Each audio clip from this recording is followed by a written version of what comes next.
आज मोदी जी के दोस्त डोनाल्ड ट्रंप ने कहा ये $21 मिलियन हमने हमारे दोस्त नरेंद्र मोदी को दिया है। ये तो अब ट्रंप साहब की तो मुंह से एक एक जो शब्द निकलता है, पूरी भारतीय जनता पार्टी, पूरा इकोसिस्टम, आधे एक चौथाई पत्रकार, सब उसको एकदम कुरान, बाइबल, गीता सब मान के उस पर शुरू हो जाते हैं। अब ट्रंप साहब कह रहे हैं मेरे दोस्त नरेंद्र मोदी को $21 मिलियन दिए। सब चुप्पी है, सब तरफ सन्नाटा है, कोई कुछ बोल नहीं रहा। प्रधानमंत्री के जो एक आर्थिक सलाहकार पिछले 3-4 दिन से लगातार ट्वीट कर रहे थे, कोई सान्याल सान्याल करके हैं, आज वो भी चुप हैं। एक और कोई आईटी सेल चलाता है, वो भी चुप है। हो क्या रहा है? क्यों चुप हो गए? ये सन्नाटा क्यों है? वो एक गाना था, दुश्मन न करे दोस्त ने वो काम किया है। आज मोदी जी के दोस्त ने वो काम करके दिखा दिया। ये $21 मिलियन कहां गए? हम नरेंद्र मोदी जी से जानना चाहते हैं।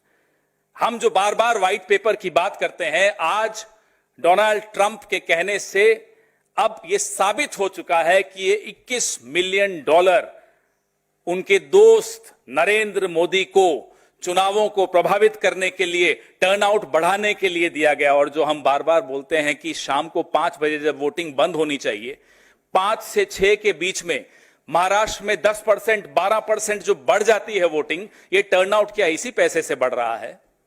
हम ये जानना चाहते हैं। लगातार आप देख रहे हैं कि जब से इनका 400 पार का जो हवा निकली, क्या ये विदेशी फंड के बावजूद, वो फंड और इधर इनका घमंड इतना ज्यादा था कि वो हवा फिर भी निकल गई। आप कितना ही विदेशी फंड ले आइए, भारत के लोकतंत्र को आप कमजोर नहीं कर पाएंगे। ये मैंने आपको आज एक डेवलपमेंट बताई जो बहुत विस्फोटक डेवलपमेंट है, जहां ट्रंप साहब खुद बता रहे हैं कि उन्होंने अपने दोस्त को, अमेरिका ने डोनाल्ड ट्रंप के दोस्त यानी कि नरेंद्र मोदी को $21 मिलियन दिए हैं। इसका भारत की करेंसी में क्या होता है? डॉलर का रेट तो आजकल बहुत ज्यादा है, देख लीजिएगा कितना होता है। कितना? 181 करोड़। वो सुबह था, फिर डॉलर और बढ़ गया होगा, रुपया और लुढ़क गया होगा, तो देख लेना कितना होता है, कैलकुलेट कर लेना। अब हम थोड़ा इतिहास की तरफ भी जाएं, क्योंकि संघ का और जनसंघ का और भारतीय जनता पार्टी का और जनता पार्टी का जो इतिहास रहा है स्वतंत्र भारत में, ये क्या बदल सकते हैं? कितनी एनसीईआरटी किताबें बदल लो, ये इतिहास नहीं बदल सकता। फाइलें सबके पास हैं।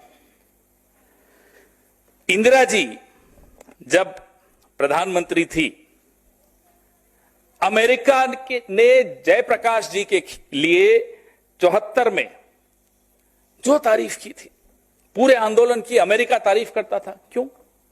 अमेरिका क्यों उस आंदोलन की तारीफ करता था, बताइए?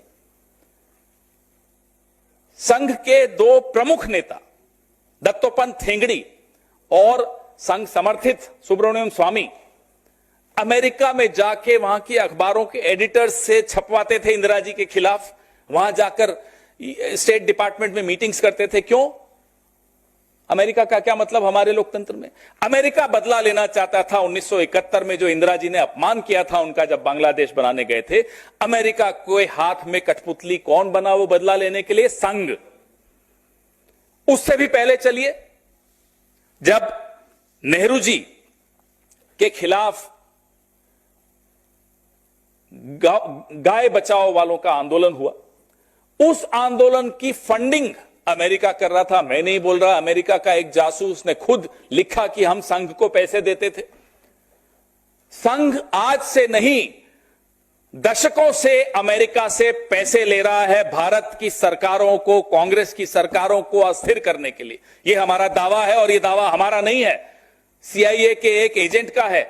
जब वो सीआईए से निकला, बच के भागा, उसने किताब लिखी, मैं आपको एनेक्सर्स दे रहा हूं, उसमें उसने स्पष्ट लिखा कि कैसे आरएसएस कठपुतली के तौर पे, और उस वक्त आरएसएस प्रमुख कौन थे? गोलवालकर प्रमुख थे।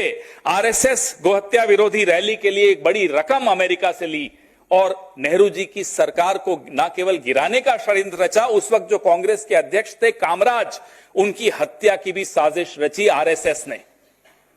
यह है आरएसएस का योगदान, यह है आरएसएस की हकीकत, यह है इनका जो तथाकथित एक्सटर्नल इन्फ्लुएंस, विदेशी हस्तक्षेप। ये लोग कठपुतली बनते हैं और हम पर आरोप लगाते हैं। यूएसएड, फोर्ड फाउंडेशन कांग्रेस की यूपीए सरकार के खिलाफ कैसे इस्तेमाल हुआ, ये आप सबने, क्योंकि आप भी उस वक्त रिपोर्टर थे, आपने देखा। अन्ना हजारे, अरविंद केजरीवाल का आईएससी आंदोलन क्या था, उसमें विवेकानंद फाउंडेशन, इंडिया फाउंडेशन का क्या रोल था, वो आपके सामने है। जब अन्ना हजारे यहां आंदोलन कर रहे थे, अनशन पर बैठे थे, तो लोगों के लिए जो वॉलेंटियर्स आए उनको खाना खिलाते थे, वो संघ ने नहीं भेजे थे क्या? संघ का क्या रोल था?